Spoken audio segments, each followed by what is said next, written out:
వచనం.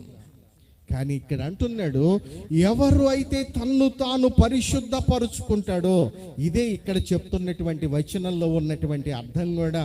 వీళ్ళు చూడండి, నోటితో శుభవచనాలు పలుకుతారు, అంతరంగంలో దూషిస్తారట. పైకి మంచిగా మాట్లాడతారు, లోపల వీడు చస్తే బాగుండును అంటారు. పైకి మంచిగా నవ్వుతూ మాట్లాడతారు, వీడు ఎప్పుడు నాశనం అయిపోతాడని కోరుకుంటారట. ఇదొక రకమైనటువంటి పాత్ర. ఈ పాత్రలు లేవంటారా సమాజంలో? ఈ పాత్రలు లేవంటారా మీ ముందు? మీ ఇంటి ప్రక్కన లేవంటారా? ముందులో లేవంటారా? ఎంతమంది నీవంటే ఇష్టం కలిగి ఉన్నారు? ఎంతమంది నీవంటే ప్రేమ కలిగి ఉన్నారు? ఎంతమంది నీవంటే ఆప్యాయత కలిగి ఉన్నారు? ఎంతమంది నీతో చక్కగా మాట్లాడేటువంటి వాళ్ళు ఉన్నారు?